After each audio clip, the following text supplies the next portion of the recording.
الحمد لله رب العالمين. نحمده ونستعينه ونؤمن به ونتوكل عليه ونعوذ بالله من شرور أنفسنا ومن سيئات أعمالنا. من يهده الله فلا مضل له ومن يضلل فلا هادي له. ونشهد أن لا إله إلا الله وحده لا شريك له. ونشهد أن سيدنا محمدا عبده ورسوله أرسله بالهدى ودين الحق ليظهره على الدين كله ولو كره المشركون. أما بعد فأعوذ بالله من الشيطان الرجيم. بسم الله الرحمن الرحيم. شهر رمضان الذي أنزل فيه القرآن هدى للناس وبينات من الهدى والفرقان ومن شهد منكم الشهر فليصم. وقد قال النبي صلى الله عليه وسلم الصيام والقرآن يشفعان العبد أو كما قال شفيعنا رسول الله صلى الله عليه وسلم. ബഹുമാന്യരായ സത്യവിശ്വാസികളെ, സഹോദരങ്ങളെ, പുണ്യങ്ങളുടെ പൂക്കാലമാകുന്ന വിശുദ്ധമായ റമദാൻ ഒരിക്കൽ കൂടി നമ്മിലേക്ക് സമാഗതമായിരിക്കുകയാണ്. വിശുദ്ധമായ റമദാനിനെ സംബന്ധിച്ച് നാം ചിന്തിക്കുമ്പോൾ കഴിഞ്ഞ 2 മാസക്കാലമായി വിശ്വാസി സമൂഹം അല്ലാഹുമ്മ ബാരിക് ലനാ ഫി റജബിൻ വശഅബാൻ വബല്ലിഗ്നാ റമദാൻ, റജബിലും ഷഅബാനിലും ഞങ്ങൾക്ക് നീ ബറക്കത്ത് ചെയ്യുകയും പുണ്യമായ റമദാനിലേക്ക് ഞങ്ങളെ നീ ആരോഗ്യത്തോടെ എത്തിക്കുകയും ചെയ്യണേ എന്ന് നാം പ്രാർത്ഥനയിലായിരുന്നു. ആ പ്രാർത്ഥന അള്ളാഹു സഫലീകരിച്ച് തന്നിരിക്കുന്നു. ഈ വേളയിൽ വിശുദ്ധമായ റമദാൻ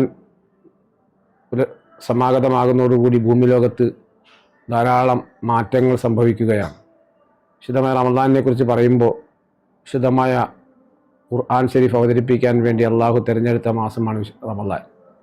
ഷഹ്റു റമദാൻ അല്ലദീ ഉൻസില ഫീഹിൽ ഖുർആൻ. അള്ളാഹു ഖുർആനിൽ റമദാനിനെ കുറിച്ച് പറഞ്ഞത് ഷഹ്റു റമദാൻ മാസം എന്ന് പറഞ്ഞാൽ അല്ലദീ ഉൻസില ഫീഹിൽ ഖുർആൻ, ഖുർആൻ അവതരിപ്പിക്കാൻ വേണ്ടി അള്ളാഹു തിരഞ്ഞെടുത്ത മാസമാണ്.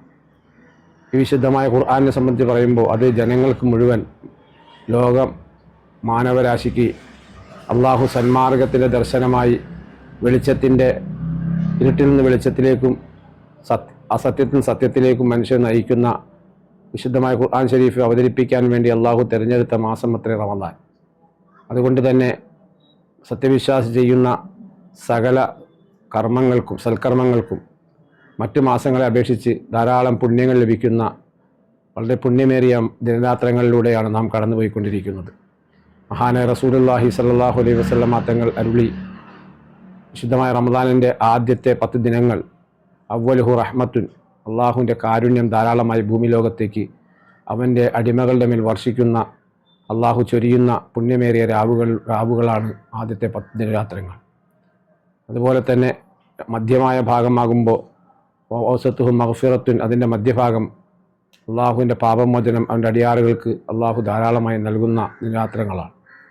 ഔസത്തുഹു മഗ്ഫിറത്തുൻ വാഖിറുഹു ഇത്ഖും മിനന്നാർ, കാരുണ്യത്തിലൂടെ പാപമോചനത്തിലൂടെ അവസാനത്തെ 10ലേക്ക് പ്രവേശിക്കുന്നതോടുകൂടി സത്യവിശ്വാസികൾ അള്ളാഹുവിൻ്റെ നരകമോചനത്തിന് അർഹരായിത്തീരുകയാണ്.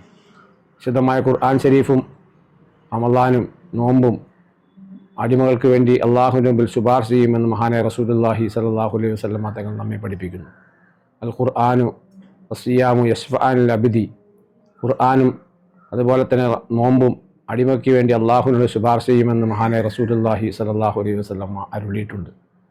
ഖുർആൻ പറയും, ഈ മനുഷ്യൻ്റെ രാത്രിയുള്ള ഉറക്കം, അവൻ്റെ വിശ്രമമൊക്കെ തടഞ്ഞുകൊണ്ട് അവനതൊക്കെ ഒഴിവാക്കിക്കൊണ്ട് എന്നെ പാരായണം ചെയ്ത മനുഷ്യനാണ്, അതുകൊണ്ട് എൻ്റെ ശുപാർശ ആ മനുഷ്യന് വേണ്ടി സ്വീകരിക്കണേ എന്ന് ഖുർആൻ അള്ളാഹുവിൻ്റെ മുമ്പിൽ വാദിക്കുമെന്ന് മഹാനായ പ്രവാചകൻ സ്വല്ലല്ലാഹു അലൈഹി വസല്ലം അത് പഠിപ്പിക്കുകയുണ്ടായി.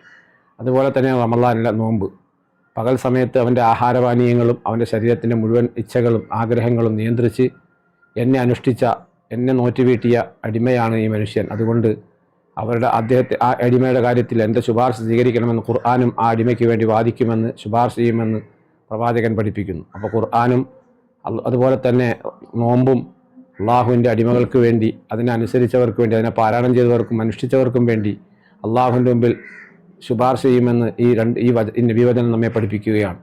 അത്തരത്തിൽ അള്ളാഹുവിൻ്റെ വിശുദ്ധമായ ഖുർആനിൻ്റെ ശുപാർശയും നോമ്പിൻ്റെ ശുപാർശയും ലഭിച്ച് അള്ളാഹുവിൻ്റെ കാരുണ്യം ലഭിച്ച് പാപമോചനത്തിലൂടെ നരകമോചനവും ലഭ്യമായി റമദാൻ വിട പറയുന്നതോടുകൂടി സത്യവിശ്വാസി പത്തരമാറ്റുള്ള അവൻ്റെ സർവ്വ പാപക്കറകളെയും കഴുകി ശുദ്ധമാക്കപ്പെട്ട് നരകമോചനം അവന് ലഭ്യമായിക്കൊണ്ടാണ് ആ സത്യവിശ്വാസി പെരുന്നാൾ ആഘോഷിക്കാൻ വേണ്ടി തയ്യാറാകുന്നത്.